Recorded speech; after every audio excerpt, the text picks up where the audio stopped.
Rewind-A-Dynamite from the post-wrestling site. AEW, lighting up the fuse. Sit back and enjoy the bubbly as we hear from John and Wai Ting. Where we're going, we don't need roads. And if the buck stops here, this thing might blow. Everything you hear are opinions of the show. And if you don't like it, go to the forums and let them know. It is Rewind-A-Dynamite, Wednesday, May the 10th edition. I am John Pollock, along with Wai Ting, alive and well, just like the Toronto Maple Leafs, who staved off elimination on Wednesday, and they will go to Game 5. Oh, I was wondering. Thank you for the update. I didn't know. Oh, sorry. Is that a spoiler? Were you going to watch the game tomorrow or next week? Probably not, but I'm happy for all the people cheering on the Maple Leafs. Yeah. Prolong the inevitable. Wow. Toronto Maple Leafs in 2000. You can't even let these people enjoy. I'm letting enjoy all you want. They won a game. It's congratulations. They're down 3-1. You're just begging for their downfall. Or are you're predicting they're going to win the series? I didn't say that. I didn't. Why even so negative? Why wouldn't you be optimistic? I'm just look how wow. I mean, again, everybody. John speaks as if he's somebody who's been deeply traumatized by prior fandom of the Leafs. So I understand. I do understand. Well, the funny part is I don't get too much pushback from this. I think most people are in my boat. It could be just like think the worst and then you won't be disappointed. Could be that. Yeah, that could be it. So no one will be disappointed by Friday night, but that is another sport. We are not going to be focusing on that tonight. Instead, we have lots of news to get into. We also have your feedback. You can also drop your super chats. If you want to talk about any of the news items going on, you are welcome to do so. But let's talk about the big deal. What is the big deal that is coming down between AEW and WBD? And next Wednesday will be the Warner Brothers Discovery upfront presentations in New York City at the Hulu Theater. That's taking place on Wednesday. So earlier today, there had been a lot of speculation online about an imminent deal between AEW and WBD. And then Dave Meltzer reported mid-afternoon that a new TV rights deal between AEW and Warner Brothers Discovery will be announced as part of the latter's upfront next Wednesday in New York City. Dave Meltzer said that both the deal and the much-discussed AEW Collision show will be announced at the Wednesday, May 17th event at the theater, which is the Hulu Theater, at Madison Square Garden. Now, Fightful, they are reporting that those that they have spoken to say that Collision on Warner Brothers Discovery in primetime is a part of a new cash infusion for AEW and an extension of the partnership the two sides have held. They go on to state there was a lot of discussion and rumors both online and within Warner Brothers and AEW about this deal being a billion-dollar deal over a few years, and that could be true if all of their deals are extrapolated. However, Warner Brothers Discovery sources had indicated to us that Collision was the planned upcoming announcement as opposed to an all-encompassing deal that included Dynamite. AEW and WBD sources have not confirmed a dollar figure. The long and short of it is what we've been able to confirm is a good deal for AEW, an impending announcement of Collision, and CM Punk's planned return, and have not been able to confirm the rumored dollar figure or an all-encompassing deal. So a bit of differing reports there, but what we can ascertain certainly, and based on the tease from Tony Khan, at minimum, we are getting this Collision announcement next week. And the question, I guess, is whether this is in fact an extension of its overall deal that, from my understanding, had like the option that could be renewed at the end of or for 2024. So that remains to be seen.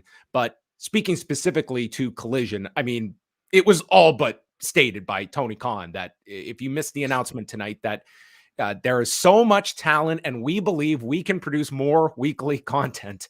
And to tune in, they stated, and this was interesting in the wording, that pay attention to TNT next week, who will be making the announcement, and then we will follow up on it on Dynamite next week, indicating that the show will be on TNT, this Collision show. Or were they? Yeah, I think that would make sense. But what are the upfronts and when's that presentation? It's Wednesday during the day. During the day, right. So you would assume that this is going to be made in conjunction with the upfronts, and then Wednesday night they will be on the air and they, as they stated, they will follow up on that announcement. So Mhm. that will certainly be the big question. And yeah, and just is this an overall extension of the television rights, the domestic rights? Like we have seen now the elimination of Dark and Elevation from YouTube. Is this a larger deal than just Collision and the timelines of such? But obviously that will be hopefully made clear within the next week. Mhm.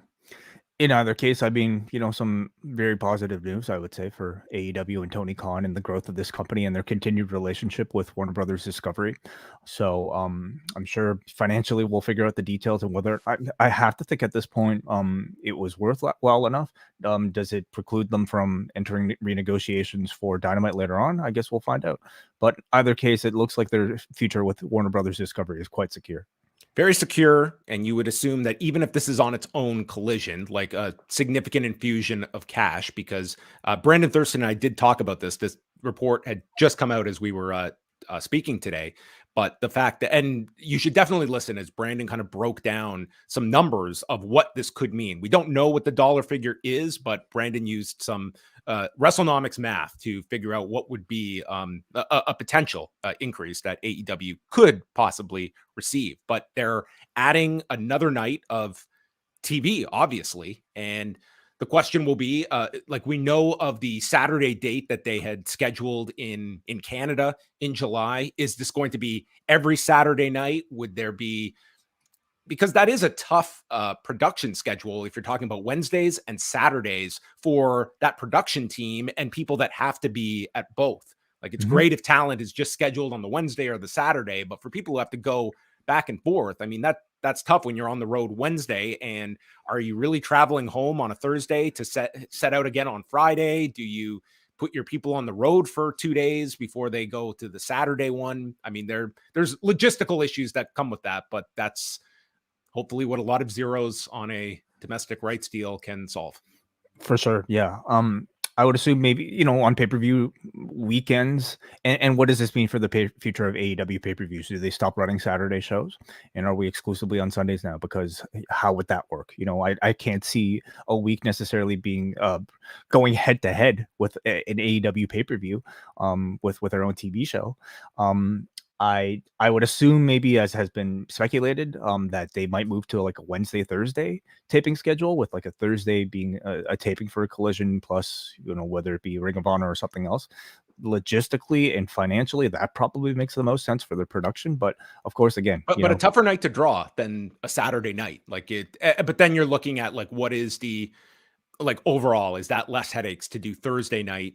You see what they do on a Wednesday night. Like Saturday night, that is the positive in that you go to a city. It's a good night to draw for a live crowd, but you're not necessarily, that isn't going to be your number one priority. Yeah, probably not. What do you think about the idea? Like now that we can talk more about this Saturday night, how this works when Saturday is now becoming a WWE pay-per-view night, and once a month you'll face a WWE show, and to a lesser degree, a UFC pay-per-view. Like I don't think a fight night's a big deal, and probably your rank and file pay-per-view, it's not a huge thing, but there are going to be big cards. There's going to be big boxing fights. There's going to be big, college games. Like it's going to be a tough night, but the WWE pay-per-view one is sort of like, that's going to be a tough night every month. Yeah, they're going to be tough nights, though, I would say on most nights of the week. And at this point, it really is up to more so what Warner Brothers Discovery needs for their channels. I'm sure they are tempering their certain expectations when it comes to head-to-head nights. Bottom line is, are they getting the value for what they want for a Saturday primetime slot compared to maybe what they were getting before? As long as they can provide that value for the people that are paying for it, then I don't think they should be all that concerned. But yeah, there are going to be weeks where they're not going to dominate the wrestling discussion at all. And that might open some interesting opportunity for counter programming, creative counter programming. How would an AEW counter a big WWE PLE? Especially if you have CM Punk attached to your product. Most of the time, I'm going to say it's probably going to be kind of difficult, but that doesn't mean they can't try to, give a big main event to counter a PLE, for instance. So there's, hey man, are we going to call these a Saturday Night Wars at least once a month? I hope we can get a more creative title than that out of it. Yeah, the wars. Yeah. So anyway, this is more of a story that I'm sure we will be significantly following next week. But yeah, I mean, the Tony Khan all but stated like what everyone is assuming is going to be the announcement, and it's just the size of this deal or deals as well. There's still a lot of things out there. There is the expected return of Punk on the debut show. I was going to say, do you think we get that next week in conjunction with the announcement of Collision? I would certainly think about for this day where they're going to be subject to the upfronts and have a big media spotlight on them. I would want to blow this up as big a way as possible. I'm looking at this one. This is not one where I'm doing the wink and a nod about CM Punk returning. I think this is CM Punk speaks after a year of silence or off the record conversations. Yes, exactly. Yeah. I would completely promote that. This is already, is the sale already on for the United Center show? Like, have they, the June 17th show? Yeah, have they sold? No. Okay. So maybe you'll get that announcement at the same time. I would throw it all at the same time. If you announce this next month, that's exactly a month out from the show. I think you would want to put tickets on sale immediately that week. And you would think, yeah, like it's a new show and CM Punk has a live mic on the first show, whatever you want to do to promote that first show and make it a big show. And I think it's like, don't fall into the WWE trap either of you just blow up that first week. And then what are we doing week 3? And like, you're going to have big things on Saturday nights to establish this show. And you certainly have the player in Punk to do that. Although it has been reported that rosters might change and on certain weeks where Punk might still actually appear on Dynamite. Right. Yeah. But I would want to make him, whether he is appearing on like Dynamite intermittently, like I think for the Saturday night, you really want to make him a focus of the Saturday night and establish like this as must-see programming for the long term and not something that just kind of is the shiny toy and then kind of fades in people's priority list.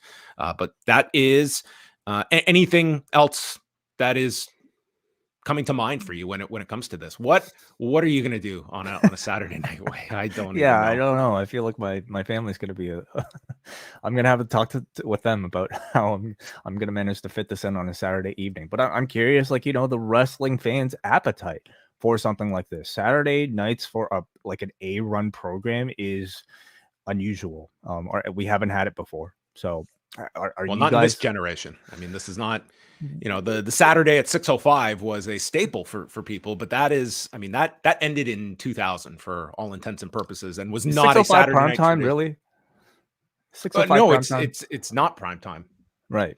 So, how are you guys going to fit it into your viewing habits? Is this a show you'll watch live on a Saturday evening, or is it something you'll wait and watch? And I think that puts even more importance on Tony Khan making sure that every single one of these shows are can't miss, because, I mean, look at Rampage, week after week, hot matches alone aren't going to do it. You have to make it appointment viewing or at least PVR viewing for a lot of people. So can they do that? All right. Well, I'm already getting questions, Way, and people are wondering, like, what is this going to mean for other regions? What is this going to mean for Canadians? And the only concrete answer, the only solution you can guarantee today to make sure that you see Collision if you are outside of the United States is NordVPN. Of course, we have to thank our sponsor here at Post Wrestling. Yeah, I was waiting for when you would do the throw, and you're kind of surprising me here with off the top here with the very first story. But thank you, John, for letting me talk about NordVPN, and of course, the thing that I use to watch AEW programming in all of its forms. And especially if you're a fan of AEW in North America, I would say especially if you're a fan of AEW in Canada, the best way to experience the product is through a VPN. And there are few choices in the field as reputable and as feature-filled as NordVPN. So, people have heard me talk about this. I use it to sign up for AEW Plus on Fight. I get to watch the shows live, commercial-free and uncensored, so I get to hear exactly what MJF has to say to audiences during commercials.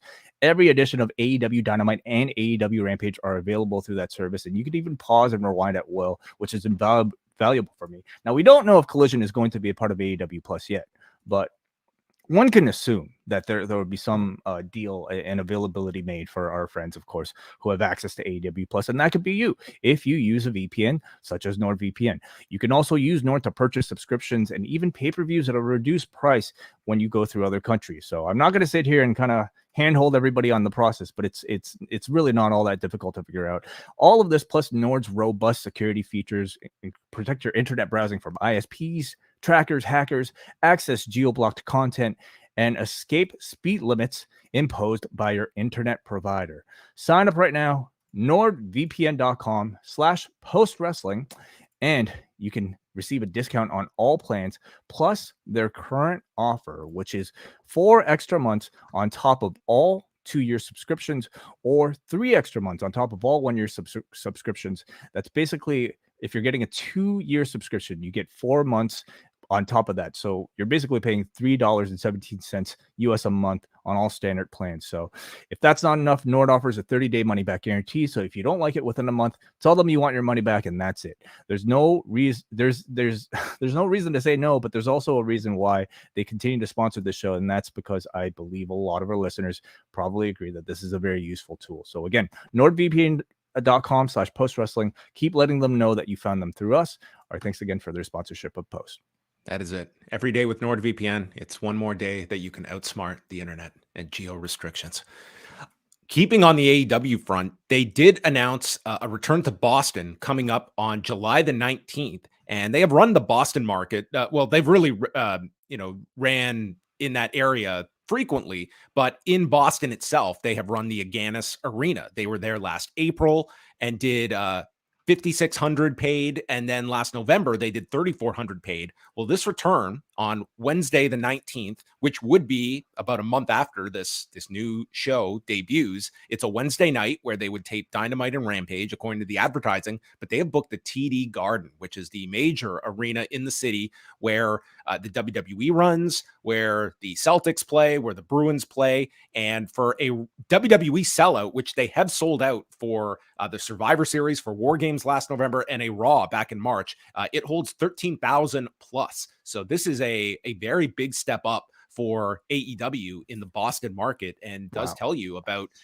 I would sense like a trend of getting more aggressive when it comes to buildings, and we're going to see how this one does. Like they were down quite a bit the last time that they were in Boston back in November. So they have to be pretty confident that something is going to be different this time around. And whether that's a CM Punk or whether that's somebody else, let the speculation begin about what free agents are out there from the Boston area. I'm sure they're booking this for a reason. And so I'm very curious to see what that might be. Yeah, that's going to be a big show if they're running a venue of that size in Boston. Shotaro Ashino, who we just talked about his big Champion Carnival win on Monday, suffered a broken arm, and he is out indefinitely. So he will not be challenging Yuji Nagata. They were going to meet on May 29th at Korakuen Hall, and Yuji Nagata apparently is still going to defend the title on that show, but no timetable yet on Ashino coming back. But terrible timing, given he had just won this tournament, looked very good and beat T-Hawk in the finals on Sunday, but suffering this injury during that match. So hopefully it's not too significant of an injury for him, but just unfortunate, as they seem to be putting the rocket on this guy coming out of the carnival. And I thought like a decent shot of him potentially winning this Triple Crown, at the very least headlining a big show at the end of the month, which will not happen. Too bad. I mean, but hey, like at least you've finished the big match that you needed to finish. You have a story set for your comeback, and you're catching a few headlines. Just, no injury is fortunate, but the least you can ask for is that people care about your return, and it seems like at this point, people will. June the 9th, that is when All Japan, New Japan, and Noah are doing their All Together Again card at Sumo Hall. This is going to be a separate pay-per-view that's going to cost you $30 US if you want to order it. And they have announced the first 3 matches. And here is what is, I'm assuming, going to be the main event, with Kaito Kiyomiya, Kento Miyahara, and Hiroshi Tanahashi teaming together against Kazuchika Okada, Yuma Aoyagi, and Keno of Noah. So that is a really stellar 6-man, and I think that everyone has their expectations in place for this show, that it's probably going to be a lot of tags and such. But I mean, it's kind of the all-star game, and I think that to do this. It's not quite the level, I think, of what they did earlier this year with the Noah New Japan card, but nonetheless, with the involvement of All Japan, it does have a fresh flavor, and just to see a lineup of these 6 in a match together, I think it's going to be pretty excellent. And I would assume you're the next chapter in the Kiyomiya Okada rivalry. That's right. You will have them on opposite sides, and their first interaction since the last meeting, and Okada's destruction of Kiyomiya, who then couldn't even go with Keiji Muto to the Hall of Fame ceremony after a concussion. Oh goodness, yeah. So he's had a rough year. Portion of the proceeds will be donated to charity. So before you scoff at maybe that pay-per-view price, it is all these companies getting together for a good cause. And they've also announced Tetsuya Naito, Shingo Takagi, and Bushi against Yuji Nagata, Suwama, and Yuma Anzai of All Japan. And then Hiroki Goto, Yoshihashi, and Tomohiro Ishii against Noah's Masa Kitamiya, Daiki Inaba, and Yoshiki Inamura. So those are the 3 matches we have thus far.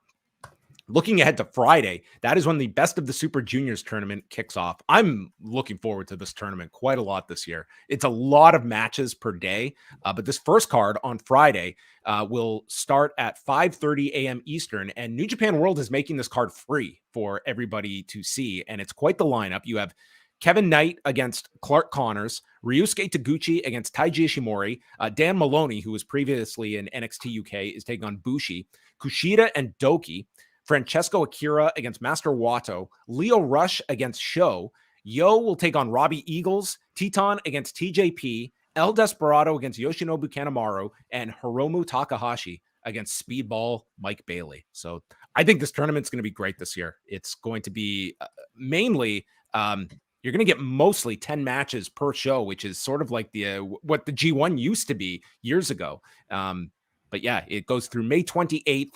And it continues Saturday in Nagano and Sunday in Nagoya. But Hiromu and Speedball Mike Bailey, it's going to be quite the match those two have. Heck of a way to start things off. So I'll be listening for your recommendations. Disney held its earnings report on Wednesday, and they had a pretty good quarter. They brought in $21.8 billion this quarter, up 10% from the quarter last year.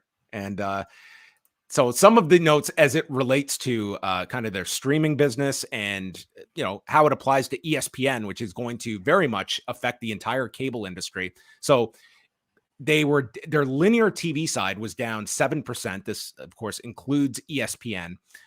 Disney itself lost $659 million in the quarter for its streaming side of the business, which is down from their losses of $1.1 billion in the fourth quarter of last year and losing $1.5 billion in the third quarter last year. So as much as we look at ESPN Plus and Disney Plus and Hulu as these huge successes, I mean, they're still losing like $659 million, and you can put only at the front of that number because this is an improvement over, we're not losing billions anymore, although they do expect to have some more losses that will be, as they say, widening throughout this year.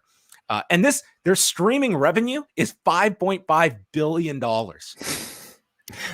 Again, it's like you're speaking gibberish to me. Like it might as well be monopoly money at this point. That like an alien currency that you're talking about.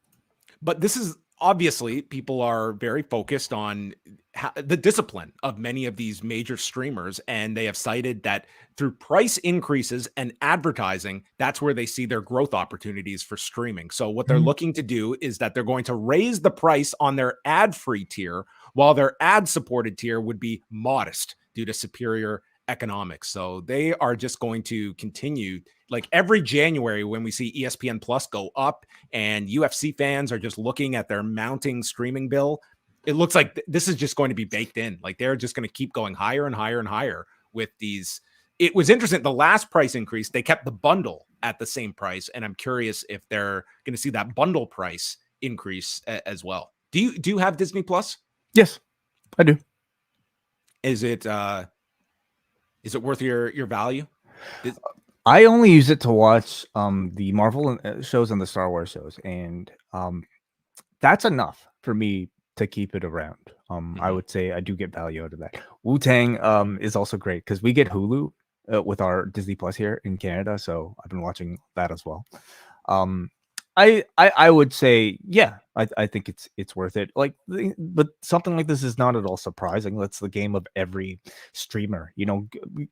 Get them paying a low cost just to get the numbers up, and then once they're in the system, increase the prices. That's just it completely, I think, understandable.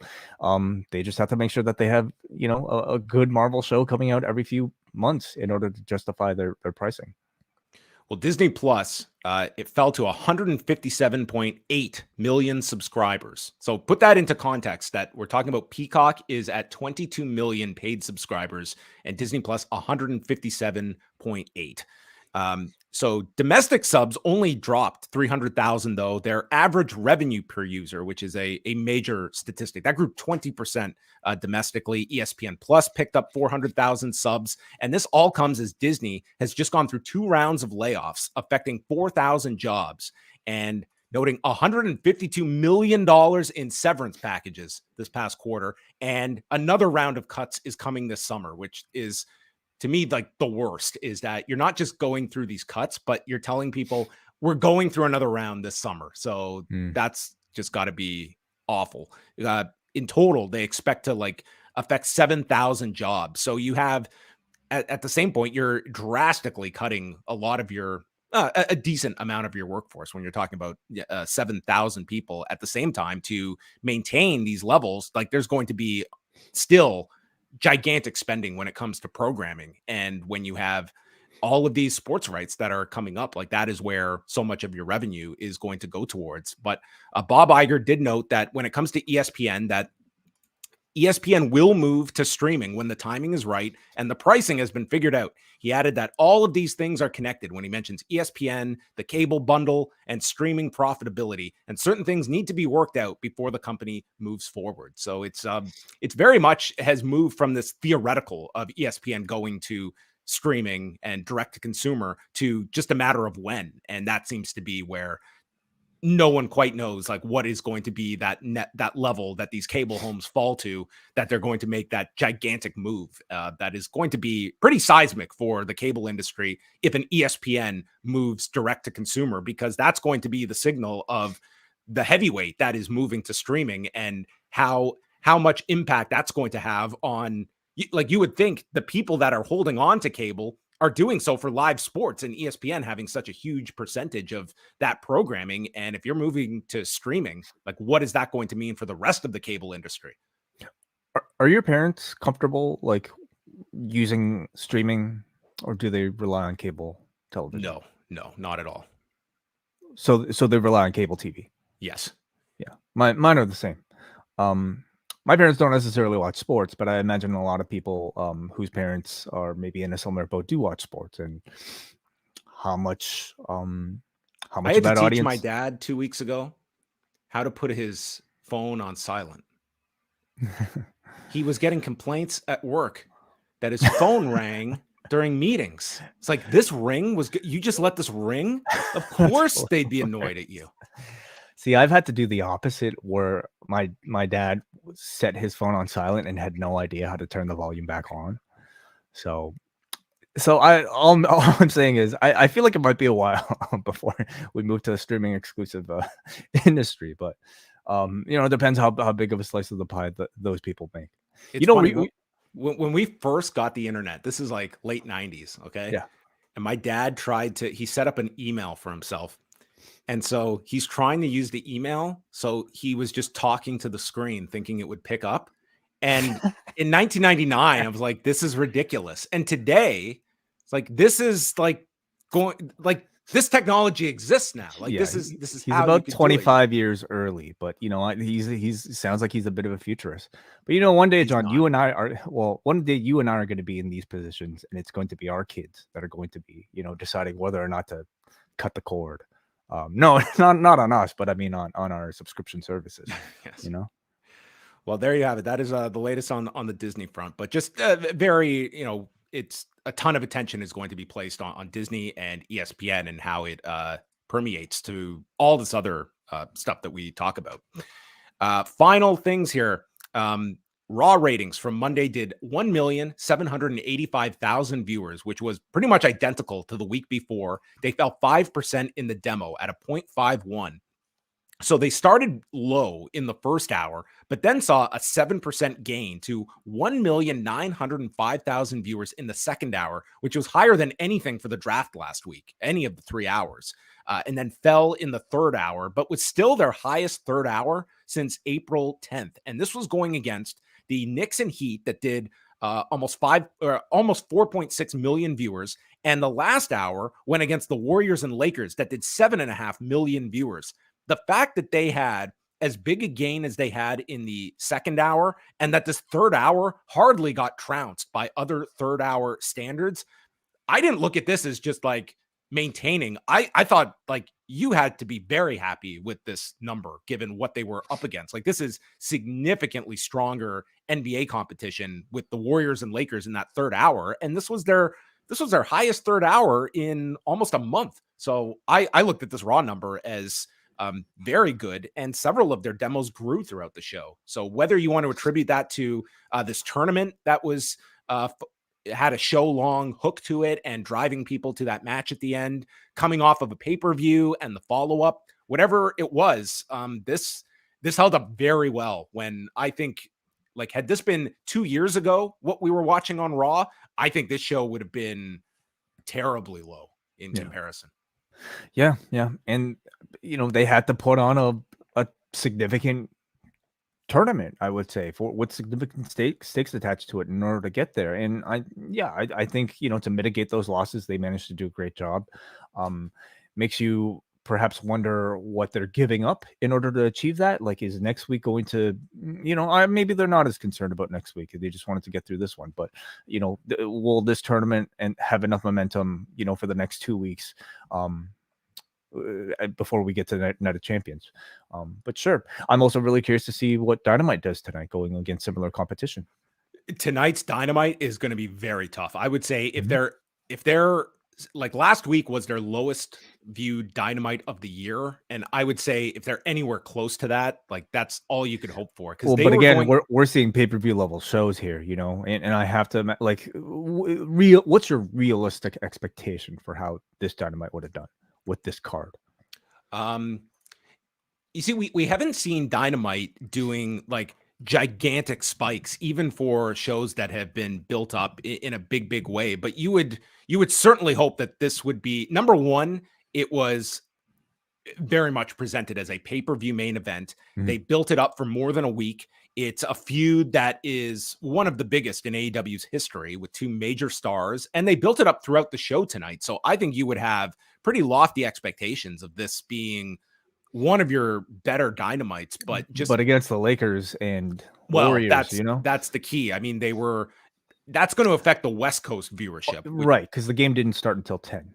The game started at 10, so it's not going to affect those on the Eastern time zone, but on the West Coast, because this is a staggered feed, that is going to affect like 30% of the country going against that game. However, you also had your normal Knicks and Heat game, and you had this Donald Trump town hall, which I imagine is going to do giant numbers on CNN, and say nothing of Canada that had game 4 tonight with the Leafs. So both countries, it was much heavier than usual, and they're not going to have, this is not a typical week where you're going to have Donald Trump given a time slot for 90 minutes by a cable network. Right. So all that said, I think expectations have to be tempered for both of these shows, both Monday and Wednesday, with really stacked cards. But I don't know if we should be expecting record-breaking numbers for either. No, I certainly would not be at all. Last thing is the NXT numbers, and this featured the start of the women's tournament, and you also had Braun Breaker and Trick Williams in the main event, and they did 601,000 viewers. It was 222,000 in the 18 to 49 demo. So this was their second, outside of Spring Breakin' from 2 weeks ago. This would have been their highest viewership since late March and highest demo since early March. And they had significant increases in men 18 to 49, women 18 to 49 tied their highest number this year. In that particular demo, 18 to 34 was up, and this was going against the NBA and the NHL as well. So this was, I don't know if the tournament helped, because on paper, this did not, to me, have the same level of intrigue as last week, where you were coming off the draft and where all these different players were going to be going and follow up. This week, it had the tournament, and maybe that was something that assisted in the interest for the show. So that was NXT, a good number for them. Now we move on to Dynamite, where they were at the Little Caesars Arena in Detroit, Michigan on Wednesday night. We went over all of the counter programming to that Dynamite had to contend with. So they came out of the gate with the double jeopardy match between Claudio Castagnoli and Rey Fenix. And we start things off with dives by Fenix, and one gets caught into the military press position, and Fenix is dumped onto the guardrail. And we've got Danielson and Yuta watching from the back. There's a double springboard into a Rana off the turnbuckle by Fenix, and then Castagnoli presses Fenix overhead, dropping him on the barricade. And we go through the break. They do mention Eddie Kingston undergoing hernia surgery, so he will hopefully be back in, several weeks' time as he recovers from that. There was this jumping spin kick by Fenix that the camera was just at this angle that it really did not connect well with Claudio and Tony Schiavone. Tony Schiavone's getting like the Corey Graves, just cannot ignore when something is off and has to mention that he's it was a glancing blow there. And a rolling cutter follows that onto Claudio, and then the Ricola bomb countered into the code red for a near fall. Claudio picks him up for the Alpamare water slide for a 2 count. Maybe that'll be one of the drinks at the Forbidden Pour. And then the hammer and anvil elbows. Fans are booing Claudio, and then finishes him with the Ricola bomb in 14 minutes and 28 seconds, meaning that Claudio and whoever he chooses can challenge Penta and Fenix for the ROH tag titles. So they had Yuta and Bryan Danielson watching in the back, so really teasing that it could be either of them. I feel like Yuta's expected, with his like more common appearances, part of it. Well, that's the other question. Is this a Ring of Honor match, or is this a Dynamite AEW match? It's a good question. They didn't make it clear. I would say if it's Yuta, it'll probably be an ROH match, and if it's Danielson, it won't be. Well, I think there are several things. The first of which is I don't think they've had an ROH title defense like in quite some time on AEW television, have they? Like, I'm trying to think when they might have. It feels like it's been a while. Correct me if I'm wrong, chat room. So, if that's the case, then maybe could this represent Bryan Danielson's first appearance on Ring of Honor streaming on Honor Club? I don't know. Maybe not. I would not be putting Danielson on Honor Club. Well, why not? Because they've had Kenny Omega wrestle dark plenty of times. Yeah, I wouldn't be doing that now either. I mean, it's just a different setup now. I mean, you've got these 2 shows now. I would be, if Danielson's wrestling, why put it on the audience that's going to be the lowest of these options?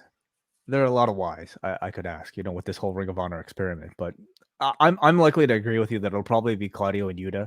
If this tag now, okay, if they announce Claudio and Danielson challenging the Lucha Brothers, okay, that's a pretty attractive match. Is it enough? Yeah. Would you sign up for Honor Club for that one match? There's a more likely chance of me doing it for that than having Yuta on. And at this point, how much does Tony care about, making sure Honor Club is a worthwhile draw? John Cena, as always, thank you for coming through. He says the last time Battle of the Belts was the last time ROH titles were defended with the tag titles. So, okay. It could take place on AEW television. But I thought this was an awesome match. Claudio, like all the BCC members, it's so good seeing him work heel because he just is so dominant and completely relentless, especially when they're going up against these smaller high flyers. This was like a really athletic game of cat and mouse. If mice knew how to flip, and if like cats knew how to European uppercut. Mice have terrible psychology. I don't know about that. I think they're pretty damn smart. Okay, you ever tried to catch a mouse? He looks great as a champion. Claudio does, especially now that he's a heel. Fenix, again, kind of in that spot where a lot of luchadors find themselves in, where like you get on AEW TV more often than not as a way to showcase somebody else. But in this case, it's to build up to a tag team title defense, and you would expect that the Lucha Brothers would win that one, unless they want to give the BCC tag team championships, which I don't know how much purpose that really serves. So building up to a big ROH level TV match or streaming match. And I felt this was as much like ROH integration as we've had in recent weeks. I feel like they've significantly dialed back, and it continues to make you wonder how much ROH integration there's going to be going forward now that Warner Brothers is maybe that much more invested in the AEW exclusive branding. It's a good question, like how much you see, because they certainly after Final Battle like cooled off on it and stated as much that they were doing that. Renee is in the back, and we see a man's legs walking in the back, and we tilt up, and there is the returning Miro. And this place went nuts for him. And he ignores Renee's question and walks into Tony Khan's office, but they're chanting for him. Big pop for Miro. And this was our man. He's been gone since that #1 contenders tournament last year. Like when Moxley was gone, wasn't he? Yeah, I mean, again, John Cena will let us know if we're wrong, but he's been gone for a long time. Yeah. So, and that was it. There was no follow up beyond it. Well, there was this was all to tease the need for a bigger show. It was the idea of like we are just bursting at the seams with talent. So we can assume Miro Thunder Rosa went in the back and said, "Why haven't you booked me in a long time?" Yeah, so we're gonna come out with the mixed tag belts in Tony's closet. Sure, yeah, more titles. MJF does a tape promo about the pillars, and this would be a show-long series of features on all 4 of them. And I like this. I thought that this was kind of dialing things back to now the focus is the match, trying to tell each of their stories. These were quick, but I like this contribution from the 4 of them on this show rather than sort of where they had been going the last few weeks. Yeah. And MJF compares the 4 pillars to the Beatles, where Sammy Guevara is Ringo, Jungle Boy is George Harrison, Darby is John Lennon, and he's Paul. And he lists off past victories of his, including Cody Rhodes and Danielson. Said, I had the best dog collar match, complete with highlights of CM Punk, the best Iron Man match with Danielson, and I'm going to have the best 4-way match. I'm a generational talent, the best wrestler in the world, and my reign of terror has just begun. Is he Paul? Well, his justification is that he's the best and that he's the guy with the longest, the most longevity. That remains to be seen. You know, I mean, they seem pretty loose, like connections. Compare a pretty loose analogy to, you know, another popular four-person group, but sure, you could really justify anything, really. I like these a lot as well. It really was like a nice change of course from like the whole Sammy MJF sort of like shenanigans that we've had over previous weeks. This week, we're just getting back to focusing on these personalities and what makes all of them, well, what makes this match important for all of them. We got a preview of Jon Moxley and Kenny Omega, highlights of their past matches, the recent attacks on Don Callis and Konosuke Takeshita, and Excalibur stating that they will unleash a new level of violence tonight on Dynamite, which was not hyperbole. Was it a new level? Have they not achieved the level that we saw? In some ways, this is a pretty high level for television. There have been pretty high levels for TV, but sure, okay. FTR walk out, and they want Mark Briscoe to come out, but instead they are met by Jarrett, Lethal, Dutt, and Singh. And Dutt says they have one job, and that's to accept their challenge for Double or Nothing. And Dax says they will accept if you admit that you've been using Mark Briscoe to get to us. Dutt states that Briscoe is their friend, and Mark comes out to a huge pop here in Detroit. And he's got like a bottle of tequila with cups on top. And he says that all of them have been having a hard time controlling their emotions when they're together. And he states that he has spoken with Tony Khan, and at Double or Nothing, the tag title match will happen. And Mark Briscoe will be the special referee. And then to clear the air, he passes around cups and they're going to drink together. And here is Jeff Jarrett, who is recovering. Ooh, right. Kicks the cup away that he is not going to touch this. This was just either not thought out or it was thought out, and this was his way to get around this awkward drink. I'm sure they were like, come on, like before going out, I'm sure they discussed this. Well, it didn't matter because the spot was Dutt taking a sip of this tequila and spitting it into FTR's eyes. Well, mainly Dax's eyes, and he's blinded. And this happens anytime you drink tequila, you pile drive the wrong guy. And Dax gives a pile driver to Mark Briscoe as the crowd chants, "You fucked up" at Dax. I mean, a total innocent mistake. I know. You got to watch out for those, you know, inadvertent pile drivers, really. Anytime bottle of tequila gets opened up, Yeah, I think the pile driver was a bit much, Could have been a punch, like could have been a clothesline, could have been a stiff chair shot. I mean, something that was just a little bit more believably errant than like an errant I could have gone pile with a punch, driver. just for throwing wildly. Yeah, those damn errant pile drivers. But I mean, kind of besides the point. What if they hit the big rig? That wouldn't have been as unbelievable, honestly. Like a guy lifting somebody else, and you're like, "Oh shit, I got to take the." Yeah, like that wouldn't. That would have been better, honestly. But I like the matchmaking here. You're coming off of the reception to last week's really well received sketch, so I feel like there's a lot of positivity attached to this program right now. I think Mark Briscoe is really well cast as this, very lovable as hell, like guy caught in the middle, and it's good to see him get a prime role for the pay-per-view. So, I think the match should be pretty decent, for a pay-per-view. Renee is backstage with Chris Jericho, and Renee notes that Adam Cole got the best of him last week, and Jericho calls it an unprovoked attack while doing commentary, and Adam Cole created an unsafe working environment. So he went out and got legal counsel and a court order, so Adam Cole is banned from the building. So at the mention of unsafe work environment, I think this crowd pretty much caught on. I think everyone. I mean, that was my immediate takeaway last week, not even seen the segment, and I think they're just dancing around it. And quite honestly, I think your question would be: are you you're obviously intentionally leading people towards this, but is this a sign of further going into this? Like you want your audience to be looking for this to be front and center with Punk? I mean, I would absolutely say so. The audience is already aware of the CM Punk Chris Jericho thing. Just No, I'm not. I just watch All Access. I watch All Access for my AEW backstage news. Is that right? Okay. Yeah. So I think they're playing as much with audience what the audience currently knows as maybe they are setting up Punk's return. We've had several people in the chat room also say that MJF referencing CM Punk was the first time that Punk's name might have been mentioned in quite some time. By the way, Miro's last appearance was All Out 2022. So thank you guys for that. Roderick Strong walks into the scene calling him delusional and says his friend Adam Cole is not a coward. But Strong, Cole might be barred from the building, but Strong is not. So he issues a challenge to Jericho for a Falls Count Anywhere match unless you're too much of a coward. So Jericho agrees for next week at Dynamite in Austin, and the crowd, you can hear them boo this.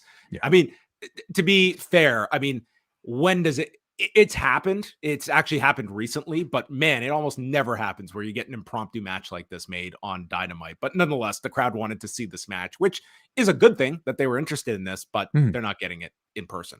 I feel bad for Detroit, but I'm not that disappointed myself. So I won't lose any sleep. Roderick also got legal counsel and tells Jericho that, yes, Cole is banned next week from the building, but so is the JAS. And so he's kind of thwarted his plan. This was like a multi-page legal document that he got. Well, it just shows you it's serious, I really need maybe at some point a documentary about how this justice system works in the AEW world, Jericho hadn't even accepted the match yet, and somehow Strong was able to seek legal counsel to get this, order put in place. What's going on here? Did he have to set a court date or something, or what's going on? He's been busy this week. I mean, between getting Adam Cole banned from the building, is Jericho, he going? Yeah, Jericho. Right. I mean, is he going to get the security from the Mandalay Bay banned from the building as well? Well, who knows? I mean, he deleted the tweet, so something must have happened. Yeah, he's got to go back to Las Vegas in a few weeks. Probably won't be staying in the Mandalay Bay. Maybe not. Renee is outside of Tony Khan's office and trying to get an update when Thunder Rosa walks in and goes into Tony Khan's office as well. So, kind of announcing imminent returns to the both of them, Miro and Thunder Rosa, on this Saturday show.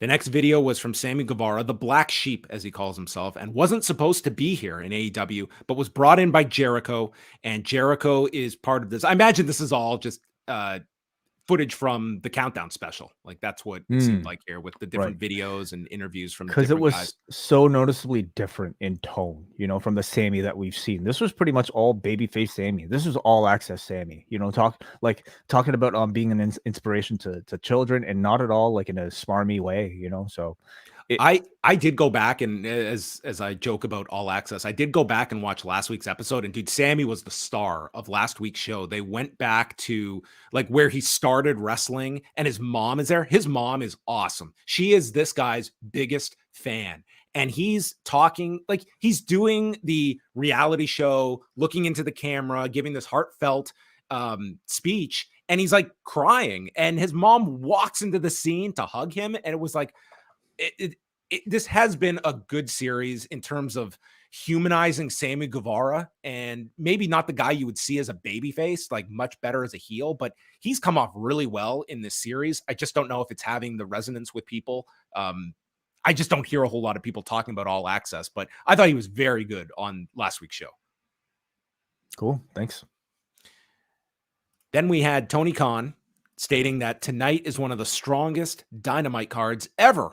And the stars are lined up backstage wanting to compete, and we have room to produce more content each week. So pay attention to TNT next week and then tune into Dynamite, one of the most important announcements ever in the history of AEW.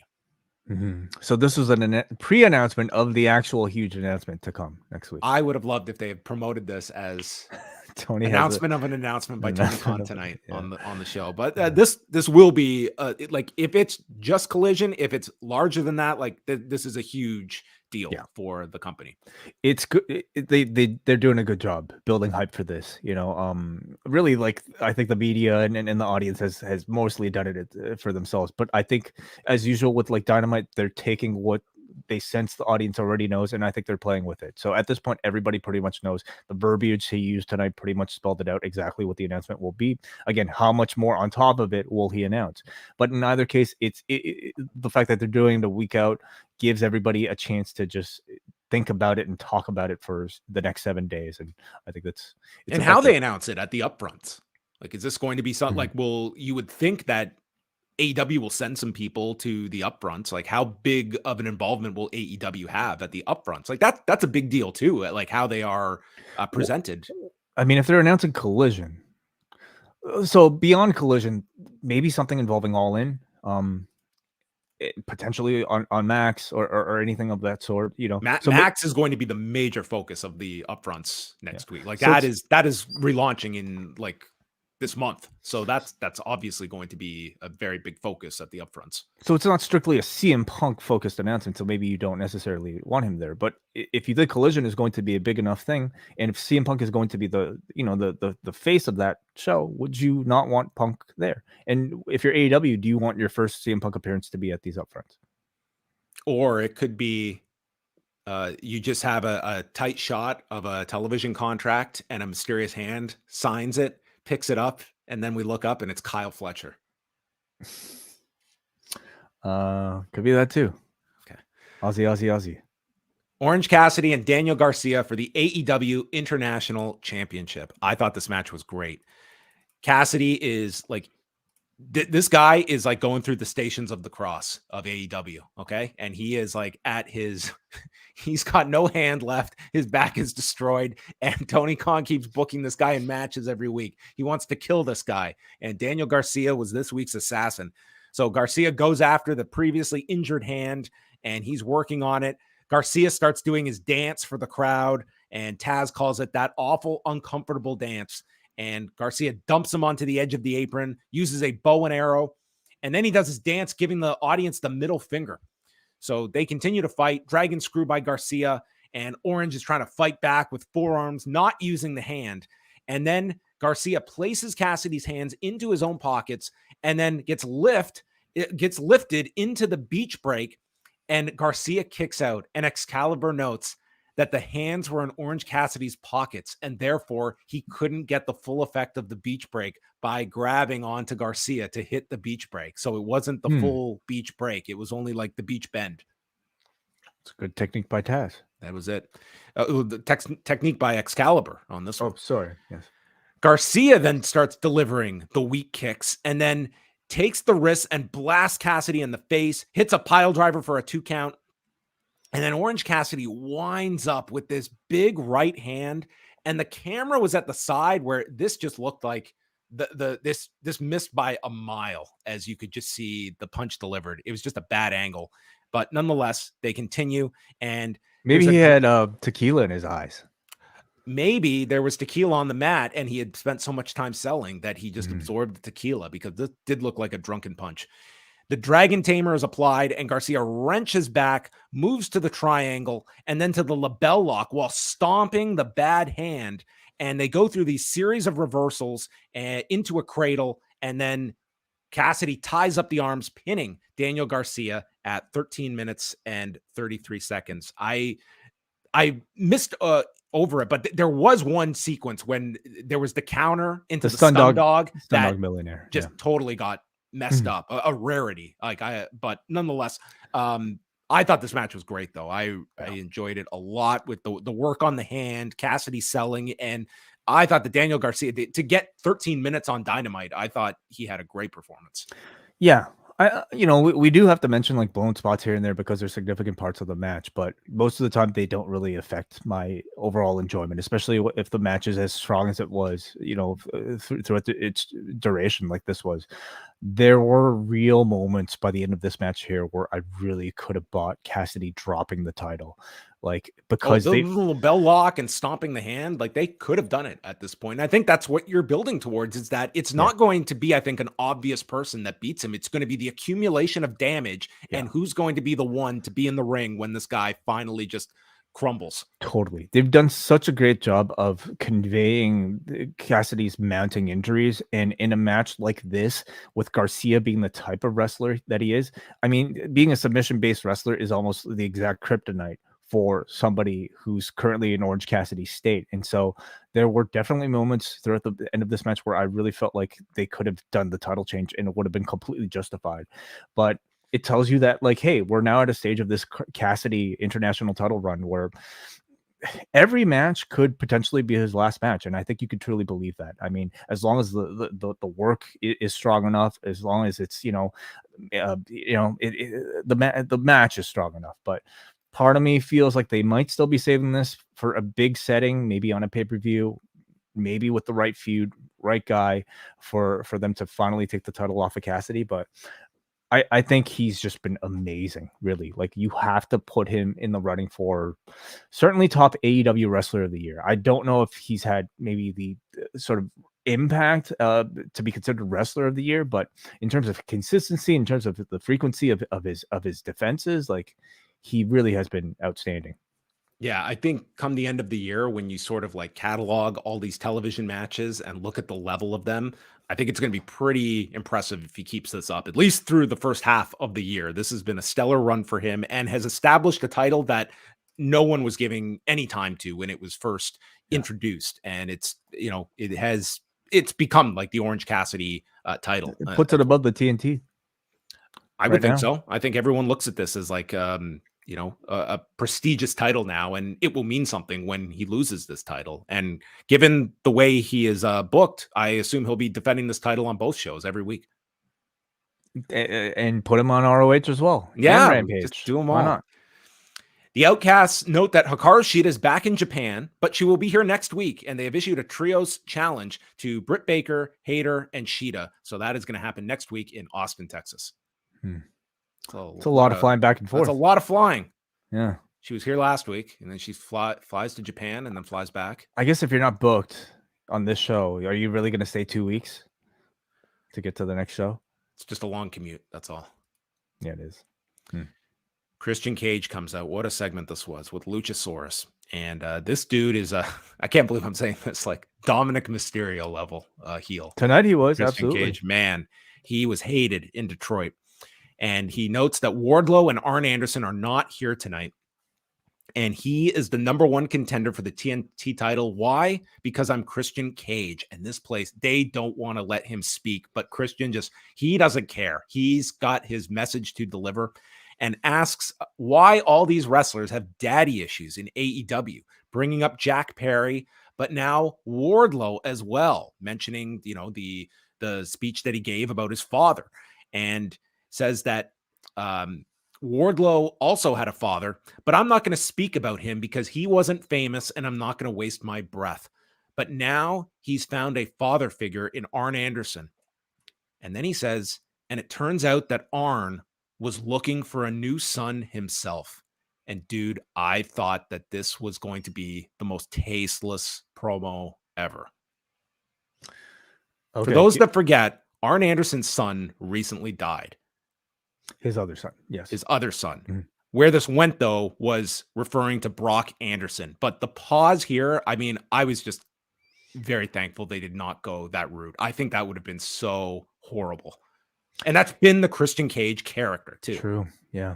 Right. So you can't even say, like, you know, they wouldn't have gone there because they have. I mean, that was the Jack Perry, like, program was using a real death. I'm so glad they did not go that way. I would have been extremely turned off if they had done that. But mentions Brock Anderson being under contract and essentially alluding to the fact, or at least insinuating, that Brock was tossed to the side once Arn Anderson saw Wardlow and got onto the bandwagon. And he runs down Arn being Ric Flair's lapdog, that Arn never won the world championship. Unlike him, Arn's not as smart as me. And what will Wardlow do when he realizes that? Well, his days as TNT champion are over. And this is all as this crowd is obliterating him with boos. And he just ends it. And Detroit, kiss my ass. I mean, Christian was tremendous in this segment. And I mean, a ton of heat, just tons of heat. Something struck a nerve with Detroit with his appearance today. I don't even think he said that much. He just says, like, what, Detroit is like the most terrible city in the country or something. But they gave him a nuclear reaction tonight. And I thought Christian responded with a really strong promo, you know, fantastic lines, breaking Arn down, questioning his legendary status, questioning his role as parent to Brock Anderson. So this felt like the start of the actual war we were looking for between Christian and Arn Anderson. So let's see what Arn Anderson responds with next week. You need to have the response next week, I would think. Oh, yeah. Then it was a Darby Allin feature, and he is in this world to wrestle. And we go to his home with his dad, Daddy Allin, and the skate park that he has built. And we see him jumping dirt bikes, doing stunts, and how these stunts, like John Lennon used to do. John Lennon all the time was doing this stuff Yeah. with his passengers, and these stunts break down mental barriers in his head to prove to others he can do what they doubt he can. And we get comments from Sting, again, probably from the countdown, and he knows exactly where he's going and how he's going to get there. And he's saying this line as he was like driving like a truck, like up in the air to land, and he's going to Double or Nothing. So this was a very authentic Darby Allin feature. They all felt pretty authentic to each person. I liked how they were all different too. Like you had like different tones, different settings, and that's the key to me, is like you're building like 4 individual paths towards this one match. Totally. Yep. Anna Jay, Julia Hart, no holds barred match. We had Anna Jay jump Julia Hart on the way to the ring, and then they're fighting ringside into the timekeeper's table, and of course, kendo sticks are involved. Julia Hart brings out the chairs, but then Jay stops her and hits a gory special to Julia on top of these chairs, and she just got drilled onto these chairs. Then Jay uses a trash can, places it over Julia's head, and hits a running, spinning heel kick. And then we have chairs set up inside of the ring, and the big spot is Julia Hart delivering a superplex that either fortunately or unfortunately came up short onto these chairs, and she applies her Rings of Saturn submission and beats Anna Jay as Julia Hart gets the win and has nailed the lip syncing to her theme song. Hey, you want somebody to be really into their theme song, don't you? So this got the, like, I want to say, like, what, 9:05 slot, something like that, but seemed like a bit of a different time than usual for the women's match. And I don't know what time it was in relation to some of the competition that was out there, but I'm also very curious to see how this one held up in the ratings, because the Rampage match did pretty well a month or so ago. So I'm very curious to see the result. I thought the match was good. These two were working hard, and they continued to show good chemistry with one another. Both of them are showing significant improvement and comfort in the ring. They are not, I would say, at title contention level where, like, you know, a Tony Storm is, but a TBS level, Yeah, absolutely. And if the belt wasn't currently, a part of this Jade undefeated streak, I think that should be the function of a TBS championship. Your secondary level to get somebody like an Anna Jay or even a Julia Hart up to that next level. So, I like the match. Could you see the TBS champion being on TNT and the TNT champion being on TBS? Of course. You kidding me? It's about as confusing of a situation as the Raw and SmackDown championships, isn't it? Then AEW answered the prayers of Wai Ting. They gave us a review of the open house rules.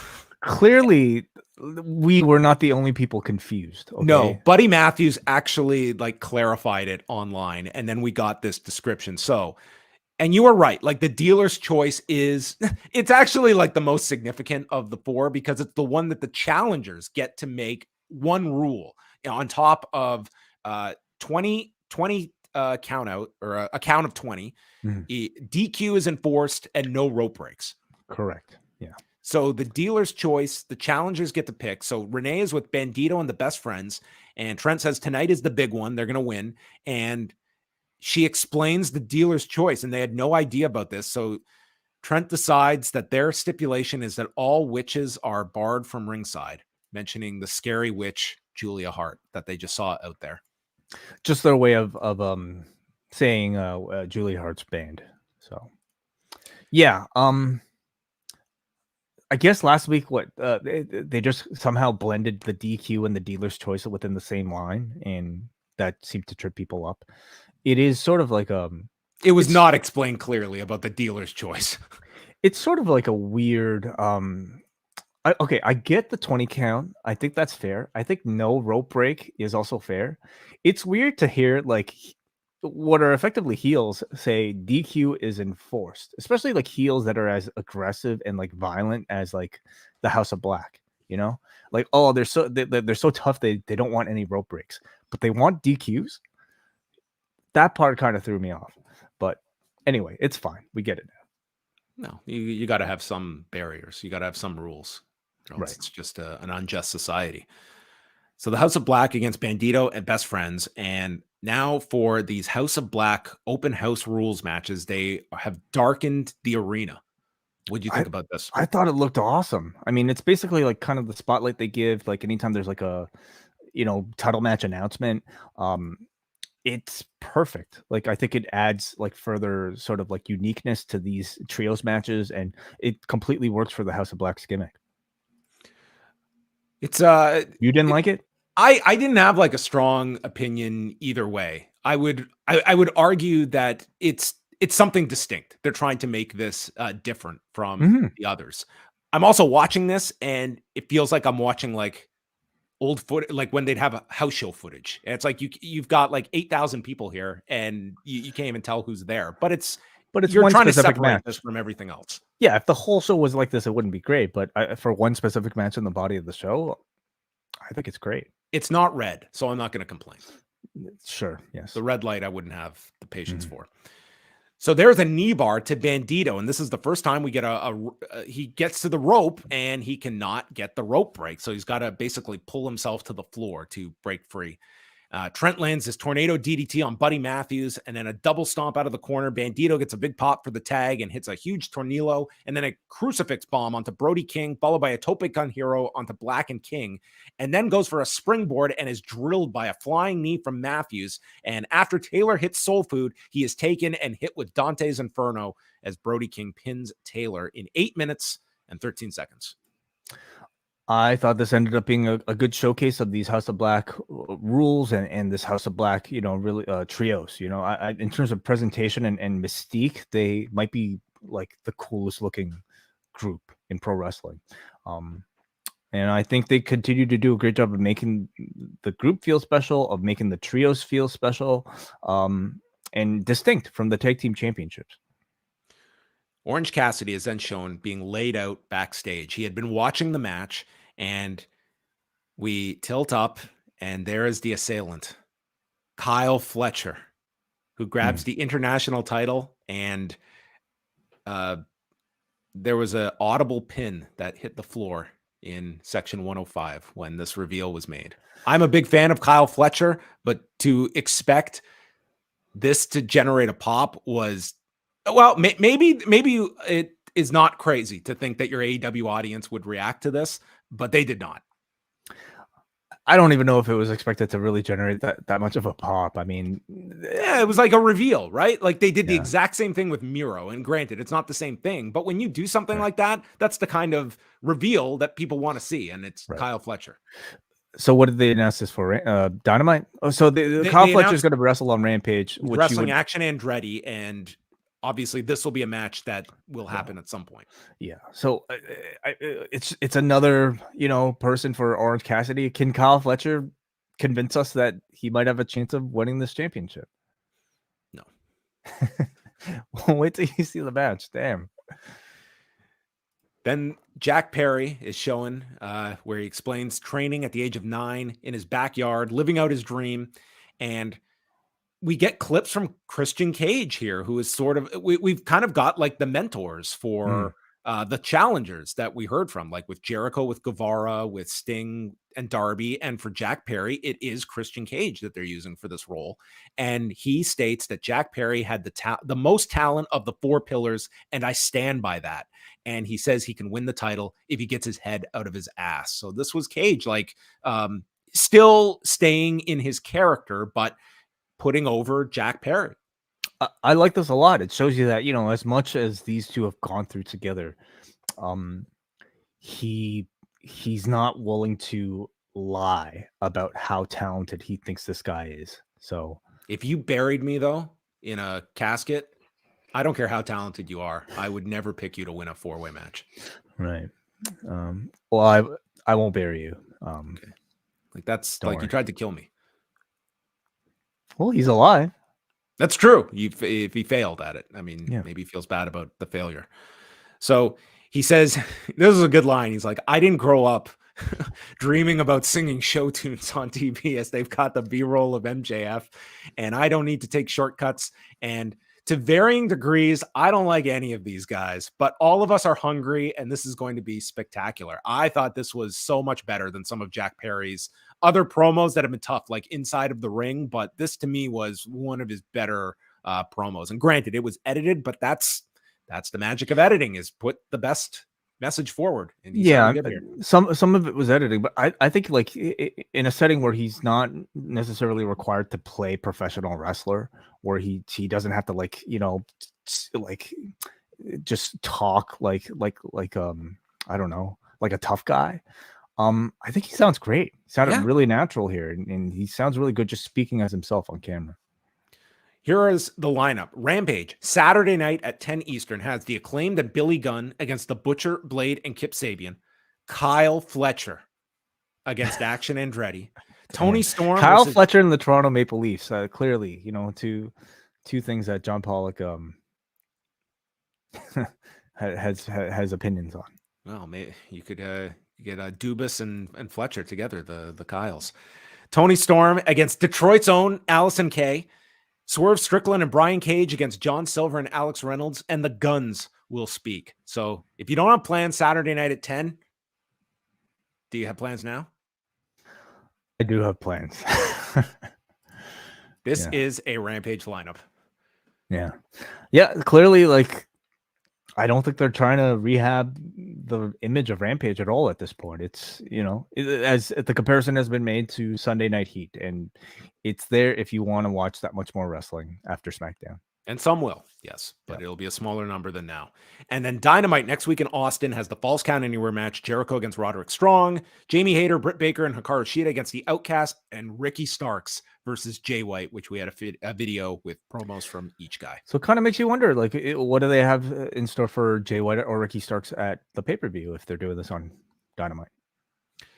I don't know if it guarantees them you could do a tag, maybe something on that show. I'm curious to see like what the match length is, because I thought Revolution was so much better with less matches, but that was by necessity with an Iron Man match on it. And with all this talent brimming, I don't see Tony cutting down the match number, because there's a lot of programs in play that you can see this being a lengthy match number. Moxley and Omega steel cage match. Before the match begins, they fight on the ramp, and Claudio and Yuta get involved, which prompt the Young Bucks to come out to a huge pop and super kick Claudio and Yuta. And Danielson is on commentary throughout this whole thing. He doesn't get involved physically. And Claudio then returns to attack, and Matt is throwing off the stage, and this is after Yuta had been tossed, and then Nick Jackson leaps off the stage onto the Blackpool Combat Club members, and the bell finally rings with the seconds taken to the back, and we get right into things with Moxley and Omega, and the best supporting barbed wire chair that was utilized to its fullest value on Wednesday night. This barbed wire chair took who knows how many like chunks of their backs with them. So early on, Omega like throws this chair at Moxley and hurts his hand on it, and then blasts Moxley in the back with the barbed wire chair. He's grinding it on the back, double foot stomp to the back, and dude, they do a close up of John Moxley, and it looks like some like rat or some cat. I was going with a rat, but it was like some wild cat just attacked John Moxley's back. That's what I was going for. What kind of mice? Bad. What kind of mice do you have in your house that could do damage like that? Hey, dude, there's some nasty rats out there. Will it make you bleed like that? You don't know. Okay. So he's Moxley. If you were guessing, it was about 2 minutes and 18 seconds that he was bleeding, but not just from the forehead. His back was bleeding too. So multiple wounds. Yeah. Although this week, I think we could safely say he did not have the blade job of the week. You know what? Not even blade job. Color of the week, I should say. No, he did. Although Brock was last week, really. Kind of, yeah. So Moxley gets control of the barbed wire chair. He starts using it, and dude, John Moxley lifts up Omega for a superplex. And when I say Kenny Omega took all of this on his back on this barbed wire chair, I mean all of it. There was no rolling to the side. There was no coming up short. He hit this thing as dead on as you could from the largest height that he could manage, save for them coming off the top of the cage. This was just brutal. Maybe there's a level of cushioning in this barbed wire chair, that helped make it feel nice and comfy like a pillow. Then during the picture-in-picture, Moxley unties the turnbuckle, and as we come back, the guy is fish hooking Omega with the turnbuckle. Well, let me just say, like this turnbuckle was not an easy feat for Moxley to, unscrew, because you could see it all on AEW Plus, of course, but he like had to struggle to get this thing done, and by the end of it, a lesser man certainly would have been already blown up just undoing this thing. But it was also important to note that AEW uses steel cables for the ropes and not just ropes like the WWE does. And so that probably made the tension that much more difficult to undo and made some of these spots, I'm sure, that much more difficult to pull off, because I'm sure it added weight to it. You're trying to choke and bend these steel cables. So it may be a reminder that, hey, like the rings are different from AEW and WWE. Well, he manages to get this turnbuckle into Omega's mouth, and they cut to Danielson smiling. He is loving this. I just went to the dentist today, and my teeth were hurting just watching that. Well, then he chokes Omega with the cable, and Omega fights him off, but gets drilled with a knee. So then Moxley brings out a bag, but it's not thumbtacks. He's got broken glass that he empties. Which is a reference to one of their prior matches, I believe. The Full Gear match, right? Yeah. And Moxley is lifted up on the shoulders, but then Moxley slides to the back for a choke, and Omega breaks it by dropping back, putting Moxley onto the glass. But Moxley returns with a choke moments later, and he's still on the glass. So Omega leans back for the pin. Moxley has to give up on it, and then he takes a V trigger, which puts Moxley through the cage. It breaks as Kenny Omega flips over the rope and to the floor. I'm sure this was the idea that Paul White and Steve Austin had in '99. I don't know if they could have pulled it off. Yeah. Actually, Kenny got his foot trapped between the cage and the apron, which looked really scary. Dr. Sampson come over and check on the knee, and it was a very unprepared fall. Like it just looked very awkward the way he came down with Yeah. the knee buckling. And obviously he finished the match, but man, like imagine losing Kenny right now as you're about to go into like this season of like huge events. He's the guy on the center of this all-in poster, man. Like it, again, makes you kind of assess these sort of risks with guys like having matches like this on TV. But God, I hope he's okay. Danielson proclaims that Moxley is the toughest man alive. And then as the cage has been opened, Moxley goes ringside and gets the screwdriver. And he enters the ring, but then Don Callis runs in and rips the screwdriver away from Moxley. And this allows Omega to get to his feet and land a ripcord knee. He hoists up John Moxley and goes for the one-winged angel, hits it. But then as the referee is counting, Callis nails Kenny Omega with the screwdriver. And Omega is down. He is bloody from the screwdriver, and Moxley pins him in 14 minutes and 48 seconds. And Danielson laughs as if like he expected it. Yeah. They bled together. Well, Kenny technically bled with them too. And he's not going to join. Black. Yeah, maybe he's going to join. This was like Callis's like skull was seen. So true. This was a different level. Okay. And really that's all. It was a meeting of the minds. Yeah, that's all the justification they need, I suppose. A hell of a match, living up to the standard that these two have set. And I definitely like, we all kind of look back at the exploding cage match as like a bit of a sort of like an embarrassing low point for AEW, but let's remember how good the rest of that match was before that power was supposed to go off. I mean, these two have always had tremendous chemistry doing this sort of match. This match was no different. Incredibly like a spectacle, really. Especially like getting this on free television with like seeing the ropes just and the cage exploding. Basically, well, you had a bit of a cage explosion, I guess, in the form of the wall collapsing, but visually it looked really impressive. And I'm sure maybe that was part of the thinking in booking a match like this for all the channel surfers that might be scrubbing through the various games. But tremendous use of the cage throughout, tremendous use of the ring ropes, just created this like really chaotic feeling throughout, and it ended with a very satisfying, significant storyline turn. Yeah, and you have the throwback or the callback to Winter is Coming, which was their second match, and that was the night like Kenny and Callis like aligned together to screw Omega and win the title together. And you have this match where this is the two the breakup and following that with do we get Kenny Omega versus Don Callis? When was Don Callis's last match? He pinned Kenny Omega at a Winnipeg indie show.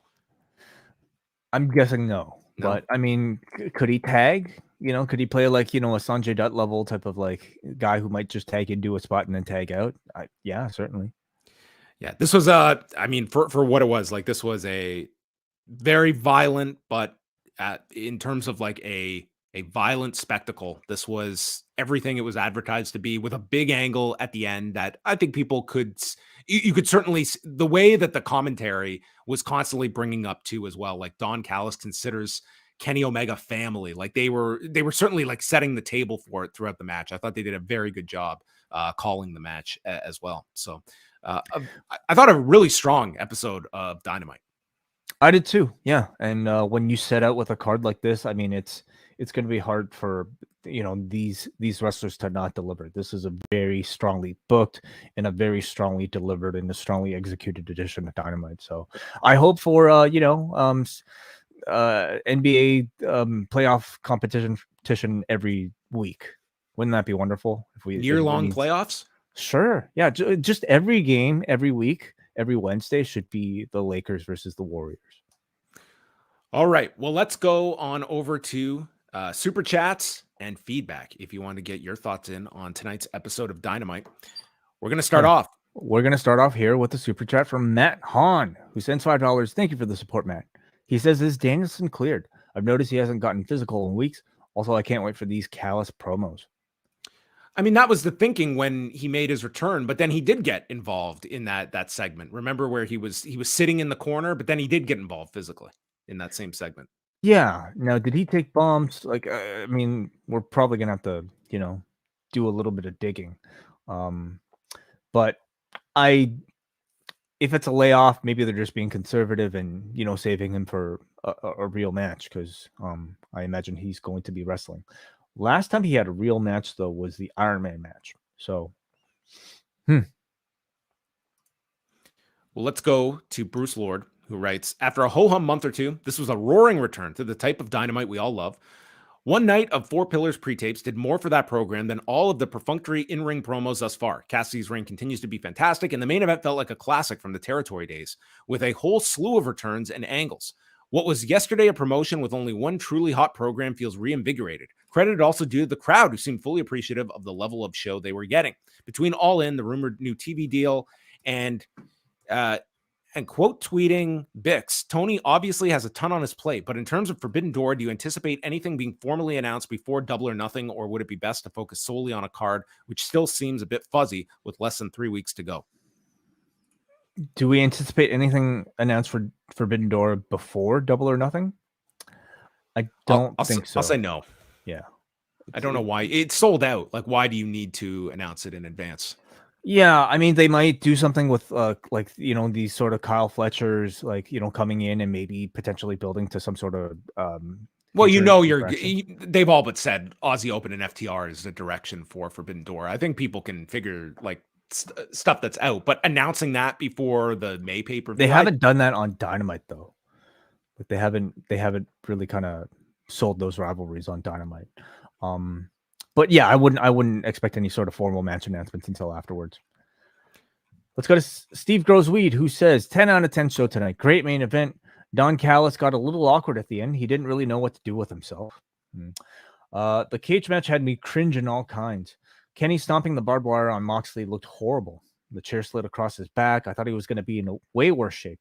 I'm looking forward to Forbidden Pour. Got my ticket for that before getting tickets to the AEW shows yet. Can't wait to see the postmarks in full force. I love that we'll be celebrating fake sports at a place called Real Sports. Yes, very nice. We go to Jesse from the 6th. The Leafs avoid a sweep, and they managed to finish the game it ended right as the cage match was beginning. But then Don Callis had to ruin everything with some unnecessary Canadian-on-Canadian violence. He better have a good explanation. Otherwise, we're entering WCW NWO 1998 territory. Glad that Rusev is finally back. I hope he'll be in a significant program. Do you think Double or Nothing will do a good buy rate? Personally, I think it will be a very good show, but I question if a 4-way and an 8-man tag as your 2 major matches are really going to do numbers. I think if it's promoted as Anarchy in the Arena, then it's not just a 8-man tag. I mean, it's you know, one of their most significant attention drawing pay-per-view level match types. So I think that becomes automatically your biggest hook. And then beyond that, I think it's a bit of a risk, you know, doing this 4-way with the Pillars, who for the most part are like untested as pay-per-view headliners, but it's also an investment, in my opinion, you know, in your future by giving them this sort of spotlight. So I think it's worthwhile doing, but you need something big like an Anarchy in the Arena to kind of like, you know, create that balance. Beyond that, what are your big hooks, would you say, for this show? I look at those as the 2, unless you have something else that you can something up your sleeve that you can play that we are not thinking about. Who's unaccounted for right now, like for Double or Nothing? We got Starks and Jericho and Cole. Yep. You've got probably whatever the women's program is going to be for the title with Jamie Hayter. If it's someone with, they're obviously not doing the trios at the pay-per-view. You've got FTR against Lethal and Jarrett. You mentioned Jericho and Cole. And what are some of the others? I mean, if we're having trouble, like I probably no Sting on this show. Yeah, because you have so many multi-man matches, maybe that might be it. You know, if they're doing an Anarchy in the Arena, it's going to probably take up significant time. The 4-way might take up significant time. So on paper, yeah, maybe it might not look as attractive, but I think they're really going to be hinging on those 2 matches to, you know, do the bulk of the heavy lifting. And again, I think this elite like BCC program has been really well done. Can they take it up to that extra level, you know, in these last few weeks? Let's go to Kate, who says, outstanding show tonight with almost nothing I didn't like. I strongly preferred the pre-tape promos from the pillars to the in-ring ones, which have seemed kind of meandering. It feels like we have some momentum for the stories heading into Double or Nothing, which has really been eclipsed by All In recently. Mm-hmm. Having Miro and Rosa back is great news, although anything I've heard about her condition is that she's far from an in-ring return. Did a wrestler lie to me? We have time before Forbidden Door, but FTR versus Aussie Open seems like a lock already. Do you think that it will be for all 3 sets of belts? AEW, IWGP, New Japan Strong? If so, who do you think wins? I mean, I think you could certainly, if you're going to do the match, I think that's part of the attraction, is that you could put the belts on, and you could go either way. You could certainly go with FTR to win all the tag titles. Go back to that story, although we were kind of there at this point with them. Yeah. Yeah, for that reason, I don't know if you want to redo it, because they have to lose the belts and, take more losses. But personally, I'm not even really all that invested in, like, who wins. I just want to see like a well-built AEW tag team title, I'm sure the match will be great, but like, I don't know. Beyond that, not really like, too concerned. But Kate will be joining me on Friday for SmackDown on the Post Wrestling Cafe. So maybe I'll talk to her about that as well as taking some of your calls on Friday. Last one here. Muggin writes that Dynamite took another step in the right direction despite feeling a little overstuffed. Cassidy has been raising the status of the international title, and the mini docs of the 4 pillars was effective. Moxley and Omega wrote another violent chapter in their storied rivalry in the cage match, and I did see Callis turning on Kenny coming for months. Does that mean Takeshita will turn on the Elite in order for Hangman to become the 4th man in his place? Possibly. Yeah. That would give that would give them 5, wouldn't it? So maybe the Elite add 1 more? Yeah, is that what he's saying here? Because, yeah, instead of the Hangman will have to be the 4th, and then that would have to be 1 more person. So, all right. So it could be 5, and I mean, I think you can at least maybe speculate that Kenny has a friend out there that's currently a free agent who might make a good number 5, or maybe Takeshita is not involved at all. All right. Well, there you have it, everybody. Quite the enjoyable episode of Dynamite, as they have 2 more episodes to go until Double or Nothing. But we are going to be back. Want to make mention that today, Richard Deitch joined us, myself and Brandon Thurston. Really great discussion on just sports media as a whole, the coverage of professional wrestling on a lot of mainstream outlets, his thoughts on the way pro wrestling is covered, his own dealings with WWE, and where the television rights negotiations, what he sees as viable as well. A really great discussion for about an hour. And then Brandon and I also going over several of the news items from today. So you can catch that in both the Post Wrestling and Wrestlenomics free podcast feeds. You can subscribe to Post Wrestling or Wrestlenomics wherever you listen to your podcast. And as Wai mentioned, he will be back on Thursday and Friday night on the Post Wrestling Cafe. Thursday night, he will be with W.H. Park and Neil Flanagan chatting Guardians of the Galaxy Volume 3, and Friday night with Kate chatting SmackDown and the return of Roman Reigns. Yeah, both shows available in the Post Wrestling Cafe, which is our Patreon and also our YouTube membership, also available on Apple Podcasts. But if you're a member of the YouTube and Patreon versions, you can join us live both nights at 10 p.m. Eastern, Thursday at 10 for our Guardians of the Galaxy 3 review, and also Friday at 10 p.m. Eastern after SmackDown for Rewind-A-Smackdown. So hope you guys make some time for all of that.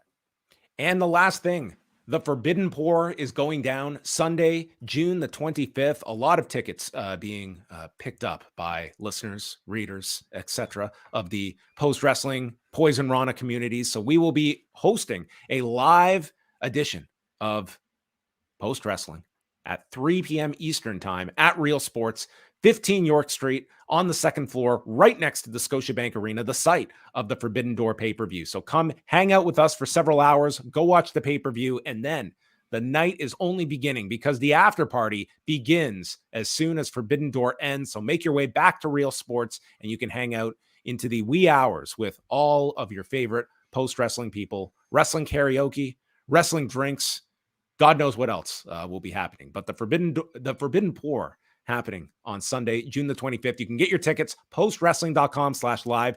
$30 gets you access to both the pre and the after party at Real Sports. All right. And that is it. That is all we have to say. Do you have any closing words, any final remarks? Not really. Go Lakers. Good night.